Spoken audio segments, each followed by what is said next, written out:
I'm Elizabeth Cook, the editor of the Salisbury Post, and I'm here with David Freeze, our cross-country traveler. David, what gave you the idea to take this bike trip across the country? It first came to me about 4 years ago when I decided that I wanted to take a 3-day trip in West Virginia. And it was a secluded area, and I had a great time.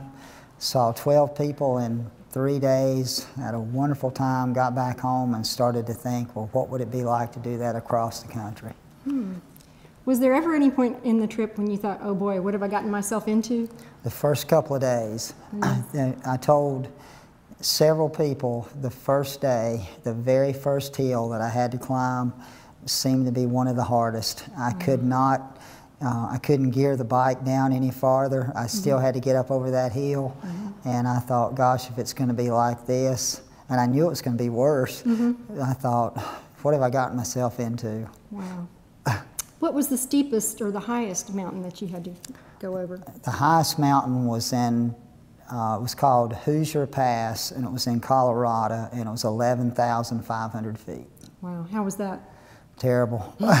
The last, about the last 4 miles were real steep, and it was the kind of thing that you would ride a little while, rest a little while, and then the last part was so steep and had so many cutbacks that I had to walk the bike up back and forth through that, and that was about maybe the last mile. But then once I got over it, it was 20 miles of coasting downhill. Oh, that was the good news. It was. Was there a favorite part of the trip?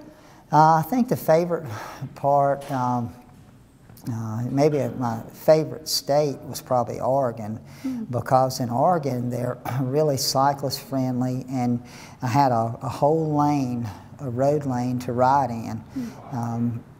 Just a really safe, great state. And then I would say probably the best part of the trip was when I crossed the Mississippi, knowing that probably 2/3 of it was behind me, and I was kind of working my way toward home, and that was kind of nice too. Okay. So you like ice cream? I love it. Your daughter told me that you don't usually like ice cream. I don't usually.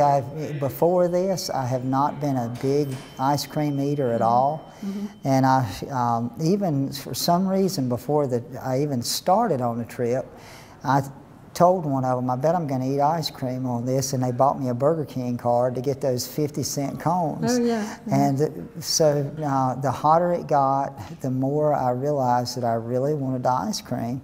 And there was one time I had 2 pineapple shakes 30 minutes apart, and then had ice cream again that night. And it was great to pick you back up, though. So just seemed the right thing at the right time. Yeah. Well, so many people enjoyed the stories in the paper, and they're saying, can you send them on another trip? Are you going to take another trip? I think I'm going to take another trip. I was actually looking today at what some of the options are. Now that I've gone across the country, that's kind of the granddaddy of them all, and I've done that. But I might think about either the Pacific or the Atlantic coast this time, and maybe look at it from a different perspective. A lot of what I did this time was in areas where there were not a lot of people, a lot of big open spots. I think the longest one was 68 miles between any kind of civilization, and it certainly wouldn't be like that if I was on either coast. Be very different. Okay, last question. What advice would you give someone who's thinking about taking on a trip like this? Well, I would say that it certainly can be done, and I would think that they need to explore it, research it, decide whether they really like to ride a bike, because they're going to be riding one for a long time. But the biggest thing is it's an adventure, and if you're willing to be gone for long enough to do it, it's nothing better. I had a great time. Well, thank you. You're Do you all welcome. have any questions you'd like to ask that I didn't think of? Any good questions? No, just the one, do you miss riding the bike? Immediately, as soon as I got off of it the first day, I thought, now what am I going to do? Because it had been such a part of my life for that long. But after 2 or 3 days, I've realized that my muscles have changed in my legs, and running is really hard for me right now. But that'll come back.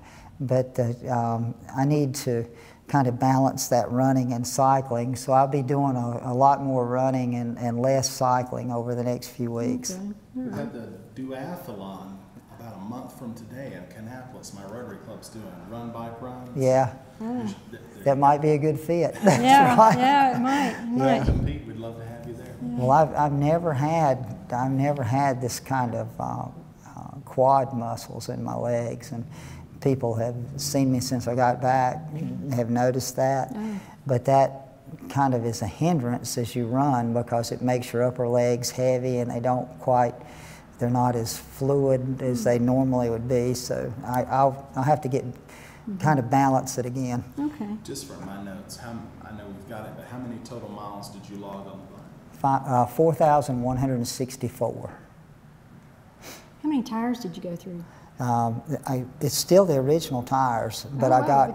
I did 4 tubes. Okay. I had 4 flats, 3 on the rear and 1 on the front. Okay. Welcome back. Thank you. So glad you made it. We were all Thank you. worried. Well, you know, one of the things everybody kept telling me on that when I got home, everybody's talking like it's over, you made it. And I said, but look, riding to the beach is not going to be easy. Yeah, And that last day was horrendous. The traffic was terrible, and but they gave me room, and it worked out. But